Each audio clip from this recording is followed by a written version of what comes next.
So we're talking about exponential functions. So they either increase or decrease rapidly. And in Algebra 1, we are going to see them only above the x-axis. So put a dotted line on the x-axis. And that's called your asymptote.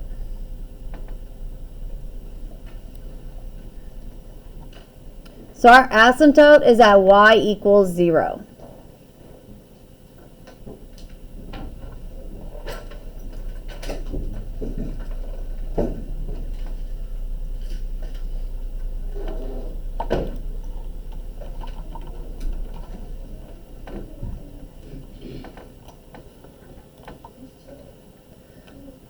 Okay, here is how the equation for exponential functions are written. So remember when we first started talking about all the functions? When x is in the exponent, it's an exponential function. So see how x is in the exponent? And for exponential functions, in word problems, x represents time. Go ahead and write x equals time.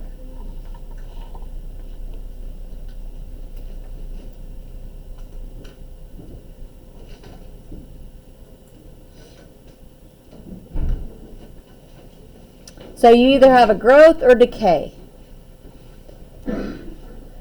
A is the starting amount or the y-intercept. It's where it starts. So let's say you start with $100. That would be the A value. And B is the ratio. And what we want to do with B is always compare it back to 1.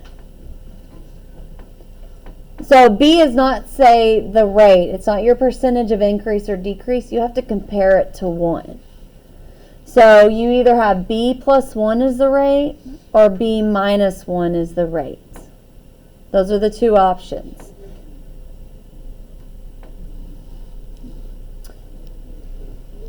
So when B is greater than 1, that means it's an increase. So greater than 1 would be like B is 5 or B is 1.25 or 1.65. That's your B value. So it's growth. So it's going to increase from left to right.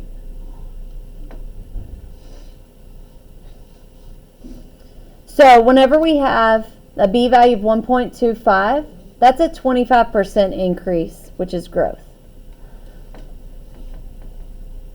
And the reason is you always compare it back to 1. So hopefully you have your calculator. But what I want you to do, anytime you have your B value, I want you to compare it to 1 by subtracting it from 1. So we're going to do 1.25 minus 1.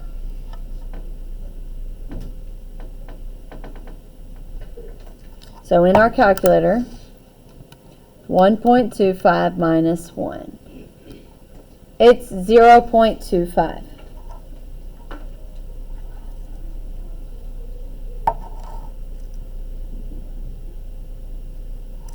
So then we change it to a decimal by moving the decimal over, or change it to a percent by moving the decimal over. So a decimal to percent, you move it over 2 places, and it's a 25% increase. So that's why you see the word increase. 25% increase.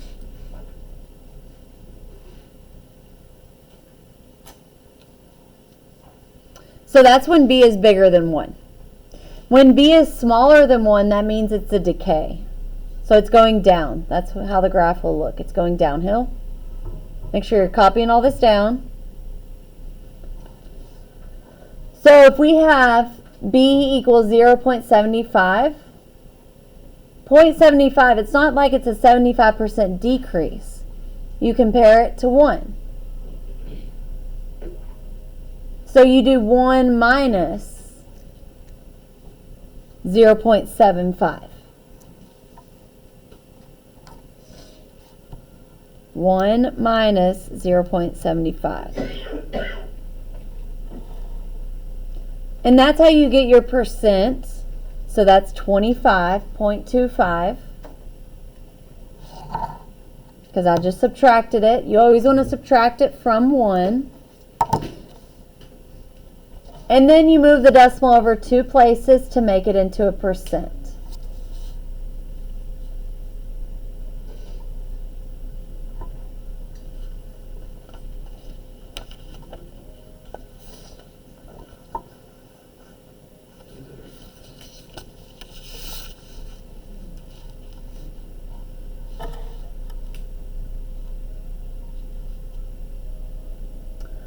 Okay, so let's look at the 2 examples. We have the problem to identify growth or decay, and then A and B.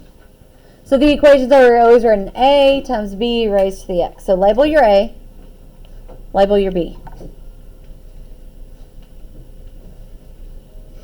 So A is your initial amount, your starting amount, and then B is the factor. So what do you notice about the factor compared to 1? Is it greater than 1 or less than 1? Less than. Less than.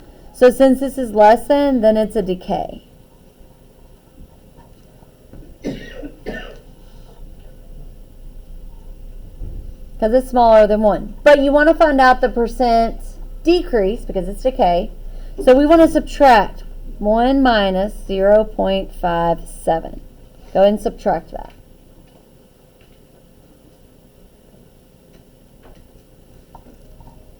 So in your calculator, go ahead and do that. You can also type this in on Desmos on any of the lines, and it'll do simple calculations for you too.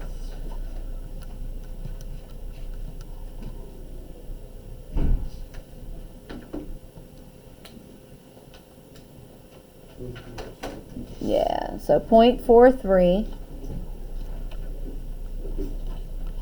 And we want to move it over 2 places. So yeah, that's 43%. Decay means decrease.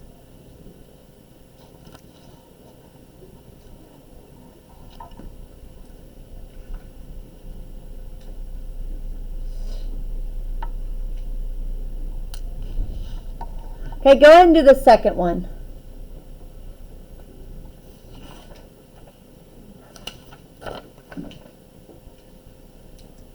Label your AB.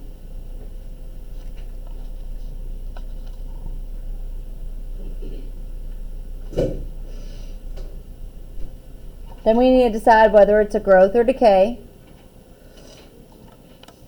Y'all go ahead and help me out. Is this growth or decay? Growth, because it's greater than 1. So I'm going to write the word growth. How do we find the percent? Increase or, well, it'd be increase because it's growth.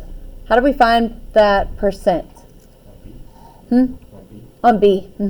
What do we always compare it back to? What value? 1.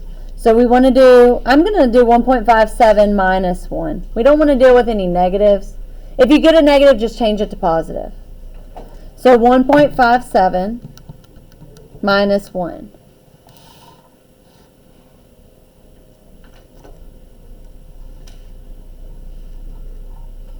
So 0.57. Then we change that to a decimal. We move it over how many places? Now remember, 2 places, which gives us 57% increase.